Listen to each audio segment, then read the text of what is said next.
Hello and welcome to episode 1 of season 4 of Taking Liberties, the very first episode for 2017.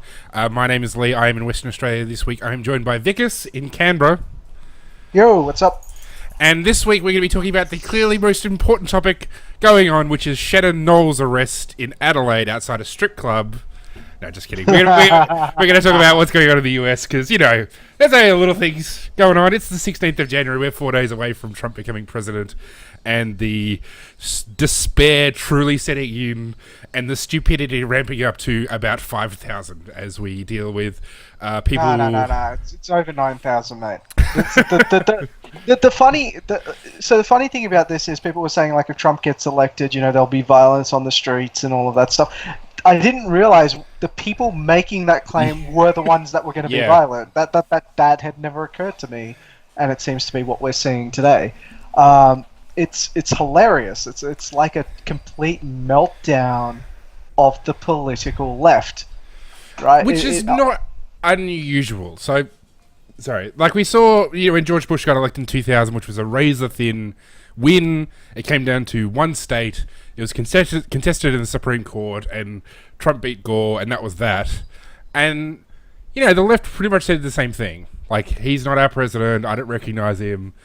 And I mean, well, it ended up terribly, but I mean, George Bush didn't become, you know, in the end he became a big government conservative, which is not that much different from kind of what well, actually, so it's actually hilarious. I don't see the legacy of George Bush is effectively going to be written in the context of what his replacements end up doing. Right, and if you take a look at that, if you take a look at the context, right?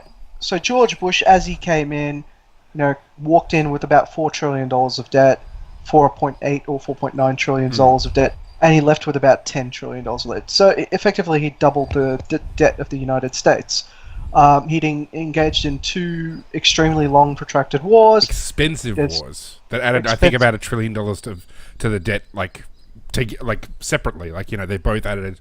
I think it added about 1.7 trillion or something in total. Yeah. That's not so. It's less expensive than I thought. I thought it was hideously expensive. But if you're telling me that if it's like less than only more than the complete GDP of Australia, yeah, real cheap. I looked that up. Hey, look, I can only compare to the debt level of the United States, and that too. That was a figure from the $1 trillion figure.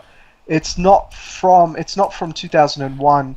To 2007, if I recall correctly, that $1 trillion figure was until now. That's the full 16 years, correct? So I got it completely wrong. According to the Washington Post, the US was in Afghanistan and Iraq will cost taxpayers between 4 and 6 trillion.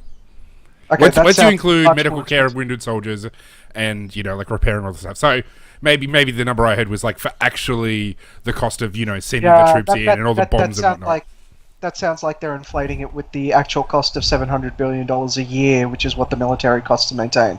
Maybe. So, yeah. It's a lot. I mean, it's a lot. Like, it's not cheap. Yeah, I'm not saying that it's cheap. I'm saying it's cheaper than I thought. Okay. Right? They're 2 different things. Sure. I'm not saying... Sure, I'm not saying... Yeah, okay. Anyway, keep going. Yeah, anyway, aside from all of that, there's a nice little side discussion. I mean, he's going to be remembered in the context of what his successors end up doing. And if you take a look at what Obama has done, so he really hyper-ramped up the number of extrajudicial killings. Right? George Bush was a little bit on the fence about that. And you hear, and there was that Dick Cheney testimony that came up saying, like, you know, the president stopped listening to me when I kept telling him to, you know, execute these people, right? And I'm sitting there going, holy fuck, George Bush does not believe in extrajudicial killings. No. Who'd have thunk it? However, Obama doesn't seem to have any problems with that. He's just looking at the statistics, I think he was killing someone every 80 days. And this should disturb the people that call themselves, you know, the anti-war left. You know, it should disturb them that their president is right, that their guy that their Nobel Peace Prize winning guy ran around killing people every 80 days without without trial, without juries. Yeah. You know, And also, I mean, that, you know, a lot of the people who are killed, especially, basically, from what I understand, from what we know from, you know, the little that gets revealed, because I mean, all of this is national security, so it's hard to get actual transparency in this, but basically, anybody who's of military age is a terrorist. You know, when, like, regardless of the initial intel, if they kill a bunch of military age men, after the fact, they're called terrorists. Which is just... So we have really no idea how many innocent people have been killed. Just looking at some numbers, apparently Bush launched about 50 drone strikes. Obama launched 500. I guess it was over 500 because this is an article from 2 years ago. So we're talking like an insane ramping up. And this is in Yemen, a place where the US has not declared war. It's in Syria, another place the US has not declared war. Pakistan, which is a US ally. Though I guess Yemen is technically as well. Yeah, I was about to say Yemen is also a US ally. Yeah, I mean, I guess the difference is Yemen's not really under the control of anybody. At least theoretically, the Pakistani government's in charge of Pakistan.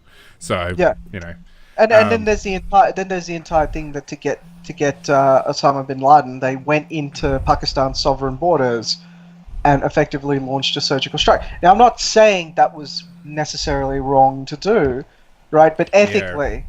Right. So, take Australia as an example. Australia is a US ally, right? If the Yanks basically came in here, executed someone who just happened to be in our borders, right? Would we be totally cool with that? And the answer is, like, I reckon a large contingent of the Australian population would be totally fine with that. Be like, sure, go ahead, run in, kill anyone you need. Mind you, a large proportion of the population in Pakistan probably don't like the US much, so. It's a little bit different. I mean, it's worth... Like, to be perfectly honest, I would probably do the exact same thing if I was in Obama's position. Like, yeah, I don't think you could really trust the Pakistani government to just hand Osama bin Laden over, especially since, you know, there's a good chance that Pakistani intelligence knew that he was there. And that's the issue. Like, you've kind of got, like, the you know, in Australia and in the US, you know, more or less the entire government is unified under, like, the actual executive. In Pakistan, you've essentially got different fiefdoms, and the military can kind of do whatever the hell they want, and parts of the military can do whatever the hell they want, and basically the whole western side of Pakistan is not really under the control of the Pakistani government. It's kind of run in this which is why he picked that area to stay in. Yeah, absolutely. I would. Yeah. So, I'm just saying from an optics perspective. Like, the thing is, anything you could have criticized against Bush, Obama has done worse. Yep, absolutely. Right? Deportations is probably a notable thing as well. So, like, Obama set records for deporting illegal immigrants. So, you know, all these Mexicans that the left is worried about having deported by Trump, probably Obama will have done a worse job after 8 years than Trump will probably ever do. Yeah, that's the other thing. I said this last year at about February, if I recall correctly, is that I backed Trump for two reasons. Firstly, I wanted the world to burn, which is happening right now. You got your wish. I got my wish, and I basically said, and the second thing I said, and you were saying, like, it might be a little bit facetious, is that there would be a strong respect for the powers of the executive all of a sudden. Right, now that Trump was president. And we're slowly starting to see that happen, in the sense that you've got Democrats now saying, oh my God, he's going to do everything by executive order. And I'm sitting there and going, like, yeah, about time you, like... Yeah, but they said that before Obama came in, and then when Obama came in, they didn't really give a shit. So... Yeah. You know, like, I think, I mean, it's the same that we've heard lots about... You know, Obamacare and spending and deficit and executive overreach and all this kind of stuff from the Republicans for the last 8 years. And what's the likelihood that... Well, they've already put forward a spending bill that, like, increased the debt by, like, another $1 trillion or, like, well, no, that or, like, $9 trillion or something stupid. Like, it was, like... $9 trillion over 4 years, and that was because what they were doing was they were removing certain mandates out of Obamacare, the shitty stuff from Obamacare, which increased the cost of healthcare. Right, they were getting rid of. They got rid of some. They were getting rid of some of it and keeping others, which was adding to the cost. Correct. Yeah. So all of the cost controls were being removed. Yeah. Right, but stuff that people liked, like no more sorry, you get to keep your sorry, no preconditions. If you have preconditions, you can keep pre-existing your conditions you can. yeah, sorry, pre-existing conditions. Yeah, so like they got to keep that stuff. Well, as the stuff that was meant to like offset the cost of that Yeah. is now gone. So like the thing is, Rand Paul has come together and put together something that'll patch that up. And I thought he made a really good point by saying you can't just repeal this Yep. and add $9 trillion to debt and not do anything about it. Yep. And yeah, you're right. The Republicans are going haywire, but like at the same time, it's a good strategy, right? Because they're forcing Democrats and Republicans to like go, hey, look, you're about to add a shit ton to the debt. You've got to come to our side of the table and actually join in the negotiation. Yeah, sure. But we've seen it all before, and it always kind of ends up the same way. I mean, so, you know, I guess probably the best example of bipartisanship kind of actually leading, like, you know, like by sort of partisanship leading to a good outcome would be kind of what happened with spending under Clinton, where they actually balanced the budget for like a couple of years. Yep. And that was essentially because the Republicans held Clinton to ransom and sort of vice versa. Like they were basically, it was a Mexican standoff. They came to an arrangement. But aside from, you know, stuff like that, I mean, that's a real rarity. More often you see, like what we're seeing now, which is the Patriot Act or you know, like so like, you know, the Republicans go crazy when they've got, you know, with Bush increasing the spending and No Child Left Behind and all sorts of other crazy stuff. Well, the interesting thing is now the Republicans hold, like the Democrats are completely out of power. They have nothing in the federal government. Yes, Right? and They don't they've hold the got their House, asses they kicked don't in the states as well. Yes, they did get their ass kicked in the States as well. They are completely out of power. And there was this article that was saying, you know, like there's all these Washington former Democratic staffers under the Obama administration that are now that now can't find any jobs in Washington. Oh, and I wow. was sitting there going like, well, that's what it looks like when you have complete electoral annihilation, Yeah. which is what happened. And the thing is, that's like, we had a campaign run by Clinton that consistently projected the idea that Trump was this massive racist, sexist, misogynist. And the reality was, I can't ever recall hearing anything about what Clinton wanted to do if she got into power, right? I mean, and I'm sitting there going, you are going to lose, right? I was sitting there at, like, you know, the September mark going, you are going to lose because you're not offering anything to them. And in the last couple of weeks, people are going to wise up to that. Yeah, I mean, really, Clinton was offering Obama the third time round. You know, like it was Well, going to be, Obama- and Obama- it was going to be an extension of the the Obama administration has done.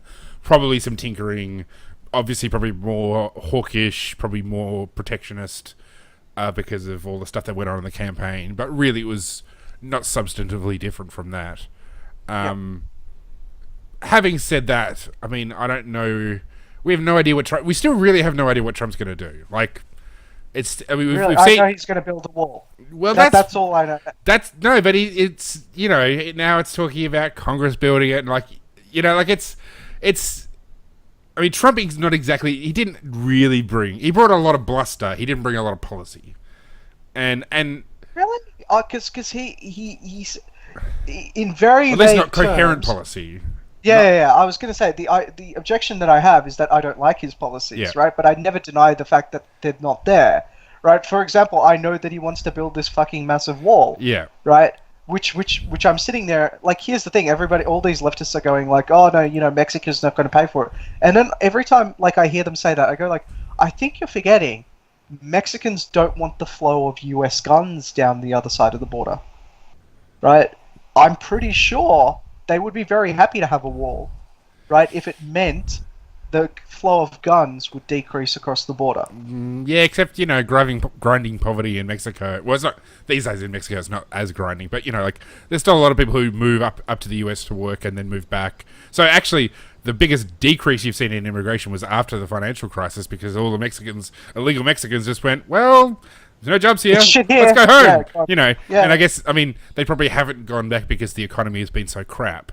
You know, very slow recovery. So theoretically, if there's any upswing in the economic fortunes of the US, Mexicans will want to go to the US to work because it's just Yeah, better opportunities. but the wall isn't a question of Mexican people. It's a question of Mexican government policy, right? And this is the thing: everyone who says Mexico will not pay for that wall Yeah. does not realize Mexico pays a lot for those Mexican border agents, right? People forget Sure. Mexico has a border agency. Sure, yeah, and yeah. that it exists to stop. It exists for similar reasons that the U.S. border agency exists, is to stop the flow of certain contraband back into Mexico, namely guns. Yeah. And the thing is, And probably money as well coming back from selling drugs. yeah, dirty money as well. People, like, this is the thing. Every time I hear someone say, like, Mexico won't pay for the wall, and I'm just like, I'm willing to bet you money they will. I mean, it may not be to the extent of 50-50, right? Or even whatever Trump says, we're going to make them pay for it. But there'll be an arrangement that has come up, right, to build that wall, because literally both those border agencies are trying to tackle very similar problems that resolve from basically people being able to freely move through. Sure. Now, yes, I mean, there's a separate question. Firstly, is it going to get built? Maybe. Probably a larger issue. I mean, there's not much of it that needs to be built. There's not much left of it that needs to be built. Yeah, I mean, that's the thing. Like, Clinton's already, like, back in her time as in the Senate, she supported an expansion of the wall that's already there. And, it's probably not going to be this giant Berlin Wall style thing. It's going to be a chain link fence, which is as effective as any chain link fence is across, like, a 5,000-mile long edge of a country. So, yeah. So, I mean, leaving that aside, I think the more specific, greater problem is Trump's talk with tariffs. So already repeatedly on Twitter, he's come out in support of, like 30% taxes on imports, or like which I found hilarious, because I'm sitting there going like, hang on, you're a businessman, you know exactly how to get around tariffs, right? And the answer is always find out who the country has a taxing arrangement with, right? And the answer there is they're going to have a taxing arrangement with at least what do you call them? Canada, right? Yeah. Ship in via Canada, like, and I'm sitting there going like, it's way too easy to get around it, right? So it's just like, oh, I'll end up selling my goods to my American subsidiary, which will rebadge everything as being American, yep, right? And then sell it inside. And then if he starts to clamp down on that, I'm just like, okay, fine, I'll ship it through Canada, yeah, right? And I'm just sitting there going like, you don't even have to be very intelligent to know how to set your supply chain to get around these countries, because businessmen have been doing it for yonks, right? And you always see like a union ad going like, oh, this person dodged this much in taxes and stuff like that through this loophole. And I'm sitting there going like, it's not a loophole, that's a trade agreement. Yeah. Well, but if he scraps NAFTA, that will make it a lot easier to increase tariffs. I wonder how he plans on doing that, because he can't do that. No. It has to be Congress has to do that. Yeah, sure. Right? And if you take a look at it, NAFTA was pushed through Congress very much when the American people, it's just like when we deregulated the Australian dollar. You know how unpopular a decision that was? And I was literally just, Bob Hawke and Paul Keating going, yeah, we don't care. We've got the numbers. We're gonna push it through. Yeah, and I mean, I was just looking at the numbers in the Senate. Well, firstly, they haven't got a filibuster majority proof. So unless they can get if the Democrats decide to block it entirely, they're never going to get any repeal of NAFTA through. That's probably unlikely, because I don't think it'll even get to that stage.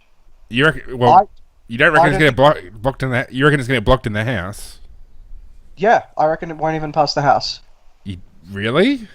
Yeah, because there aren't enough Trump-supporting Republicans in the House to really push for this bill.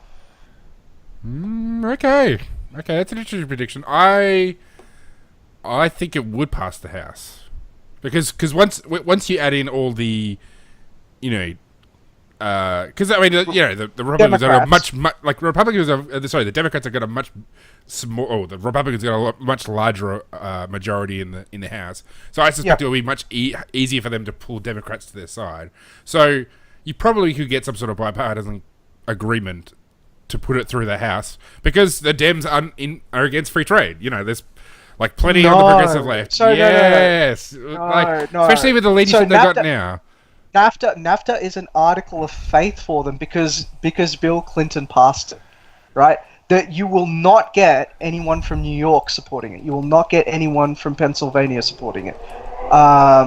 There's the ones you'll get are the Democrats from Michigan and Wisconsin, right, and possibly Ohio, right? But you know that Eastern Bloc and California, those Democrats will not touch it. I don't know. I mean, okay, so here's my prediction. So your prediction is it won't get anywhere. I think it will get through the House. Yeah. Because I think enough Republicans have drunk the Trump Kool-Aid to get a big enough chunk on their side that they can bring enough Democrats over to pass it. And there's not enough Justin Amashas and Thomas Massey's and stuff to stop it. I think in the Senate, though, it's much more likely that the Dems will see it as an opportunity to bloody Trump's nose. Because they've only got a majority of like 2. Yeah, I was going to say. So there you go. You got Rand Paul's not going to vote for a repeal of NAFTA. I mean, presumably. I'm just trying to hear who's in the kind of libertarian sort of Republicans in the Senate, because it's Rand Paul. Forget the libertarian. You are assuming too much that people are going to do this on principle, and you're forgetting just how much lobbyist money goes into this shit. There's a lot of senators. I mean, but there's a lot of money flowing for the other way as well. Like unions have a lot of money. Yeah, and unions are almost universally against trade. Yeah, but if you take a look at it, where union money goes, right? Yeah. And you go to Open Secrets, because you go to Open Secrets, which is the website that actually tracks all spending that goes to politicians in the US. Yeah. You'll see union money almost exclusively. It's really, really rare for a Republican candidate to get any money, right? So if you take a look at those numbers, they'd be going to the same group of people that I'm talking about, like your Wisconsin Democrat, your Michigan Democrat, your Ohio Democrat, possibly your Virginia type Democrat. I mean, like, you know, those guys for the shipyards. Yep. Right, those ones as well. Right, it's going very specifically to certain candidates. Hell, even you've got your Elizabeth Warrens as well, who would get that. But they're already... Yeah, but Elizabeth Warren's against trade. She's... Yeah. She would get it, and she is against trade. I'm saying it's going to people. It's going to people that are already vote against it. It's not going to. It's not going to go to people that will that are likely to change their mind. So it's not going to go to like the Cory Brookers, who are basically out there. They're trying to make a name for themselves because they want to be the next candidate, and at the same time, they can't tarnish the Clinton legacy. So they're not going to be out there to try and. They're not going to be out there to try. Yeah, I mean, there's plenty of businesses. So, you know, I mean, the sad thing about all forms of protectionism is big businesses can wear any increase in regulation or any increase in, you know. So, like, there's still big business lobbies as well that will be in favor of, you know. Yeah. Just remember, Cory Booker recently, him and 12 senators, Democratic senators who received a crap ton of funding from pharmaceutical companies, voted against not senators, House people. They voted against Bernie Sanders' amendment that would allow for the import of drugs from Canada, right, legally into Canada. So, when money is put on the table, Cory Booker, who is a very smart Democratic frontrunner, and I reckon he'll probably be one of the top presidential candidates for the Democratic side in 2020. He knows where he knows where his bread is buttered. Okay, all right. Well, I hope it works out that way because, I really NAFTA's good for the world and good for the US. Well, it's good for the States. I don't think it's good for the world. I mean, what's good for the world is when America basically unilaterally drops its sure, tariffs. but short of that, generally, essentially, there's no tariffs right now between all of North America between those different countries. So that benefits everybody. Like the whole world benefits from having that situation because, you know, you've got more. You know, at least like those people are saving money that they can also be spent on things outside of NAFTA. Yep. Precisely. Yeah. Yeah. So I mean, we get a incidental boost by the fact that they've got more. They've got surplus cash to spend. there's economic growth. So, all right. Yeah. So we got about 5 minutes. So we've talked about Obama. We talked about Trump on trade and the wall.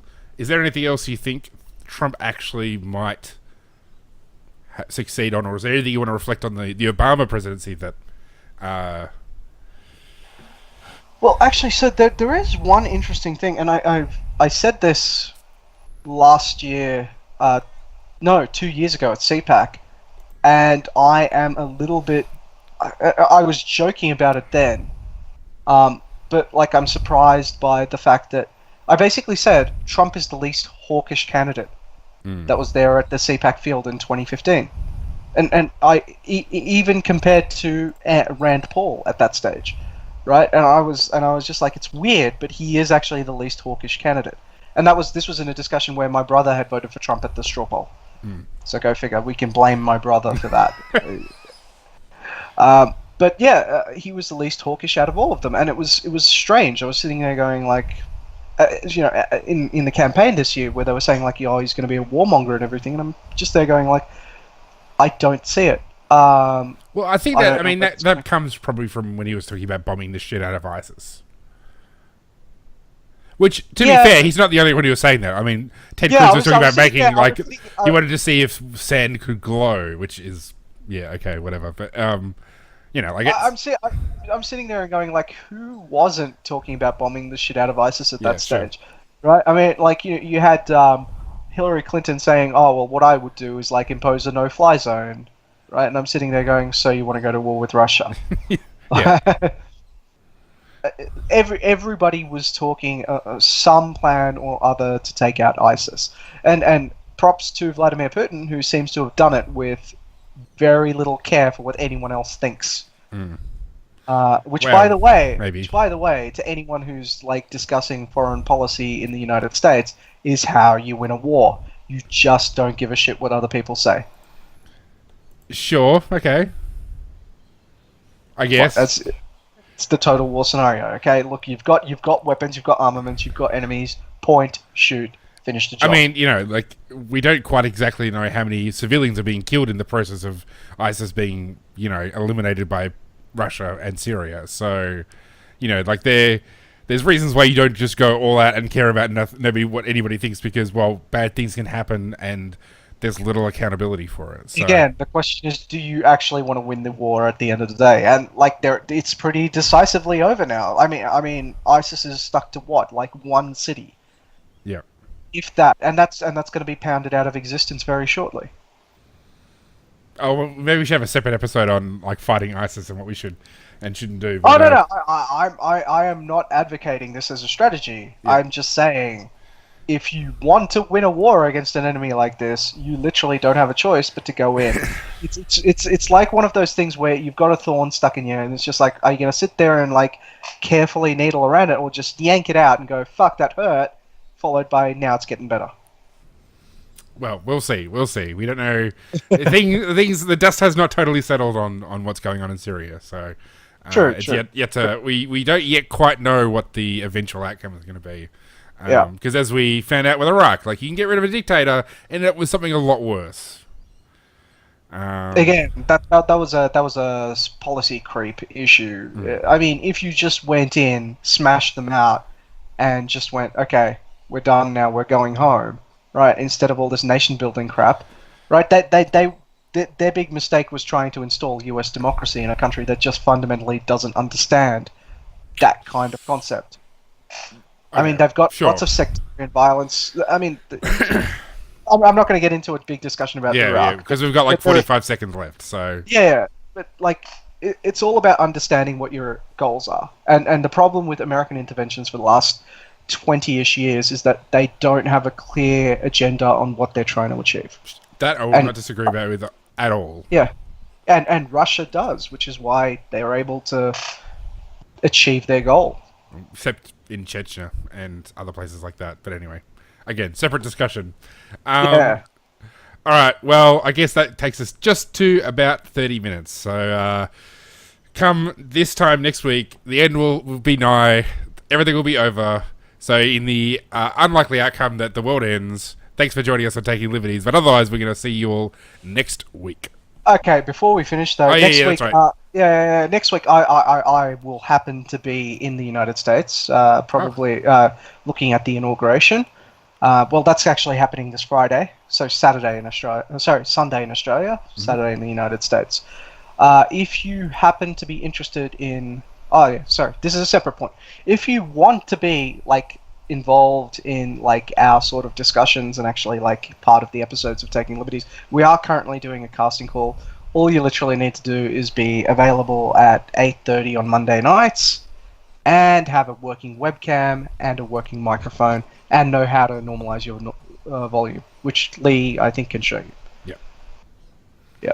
Cool. All right. Well, have fun in the US, and you'll be have front row seats for the end. So that's great for you. See everyone. Thanks, everyone. Bye.